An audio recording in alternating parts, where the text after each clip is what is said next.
আল্লাহু আল্লাহ।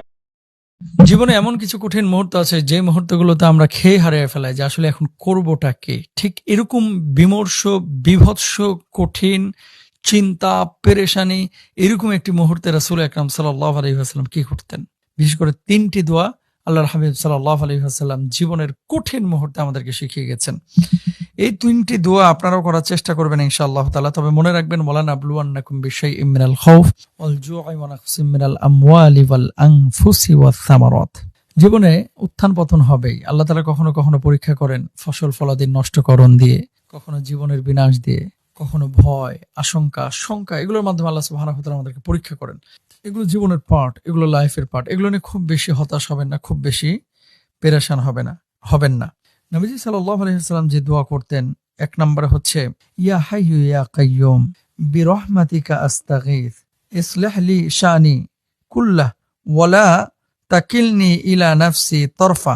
আমি আবারও বলছি, ইয়া হাইয়্যু ইয়া কাইয়্যুম বিরহমাতিকা আস্তাগীথ আসলিহ লি শানি কুল্লাহ ওয়ালা তাকিলনি ইলা নাফসি তরফা আইনি। রাসূল আকরাম সাল্লাল্লাহু আলাইহি ওয়াসাল্লাম এই দোয়াটি বারবার করতেন। আমি আবারও দোয়াটি বলছি, আপনারা আমার সাথে সাথে বলেন, ইয়া হাইয়্যু ইয়া কাইয়্যুম বিরহমাতিকা আস্তাগীথ আসলিহ লি শানি কুল্লাহ ওয়ালা তাকিলনি ইলা নাফসি তরফাতা আইনি। এই দোয়াটি আপনারা বেশি বেশি পড়বেন ইনশাআল্লাহ।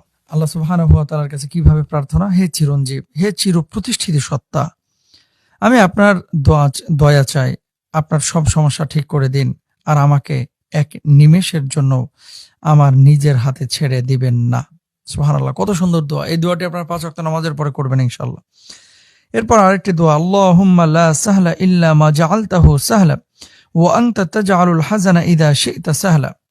হে আল্লাহ, আপনি যা সহজ করেছেন তা ছাড়া কোনো কিছুই সহজ নয়। যখন আপনি ইচ্ছা করেন তখন কঠিনকেও সহজ করে দেন।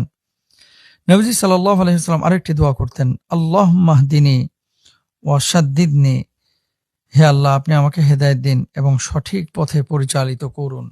তো আপনারা এই ৩টা দোয়া ৫ ওয়াক্ত নামাজের পরে বেশি বেশি করবেন। যে আল্লাহ তাআলা আপনি আমাকে পেরেশানি মুক্ত জীবন দেন, আল্লাহ আপনি আমাকে শঙ্কামুক্ত জীবন দেন, আপনি আমার হায়াতে, রিজকে, ইলমে, আমলে বারাকা দান করেন। মনে রাখতে হবে, জীবনে সারা জীবন একটা মানুষ সুখে থাকে না। একটা মানুষের দুঃখ আসে, ঝড়ঝাপটা আসে, একটা মানুষ সংকটের মধ্যে পড়েন। কিন্তু এই সংকট, শঙ্কা, ঝড়ঝাপটা সবকিছু থেকে আল্লাহ সুবহানাহু ওয়া তাআলা সে মানুষটাকে তখনই হেফাজত করবেন যখন সেই মানুষটি আল্লাহর জন্য নিবেদন করবেন নিজেকে, যখন নিবেদিত হবেন। সুতরাং প্রিয় ভাই এবং বোনেরা, আসুন নবীজি সাল্লাল্লাহু আলাইহি ওয়াসাল্লামের এই শেখানো দোয়াগুলো আমরা পড়ি আর বেশি বেশি ইস্তেগফার করার চেষ্টা করবো ইনশাআল্লাহ। একটি আকীদা, একটি বিশ্বাস হৃদয়ের মধ্যে রাখবেন, ওয়াল কদরি খায়রিহি ওয়া শাররিহি মিনাল্লাহি তাআলা। ভালো এবং মন্দ যা কিছু হয় সবই আল্লাহর পক্ষ থেকে হয়।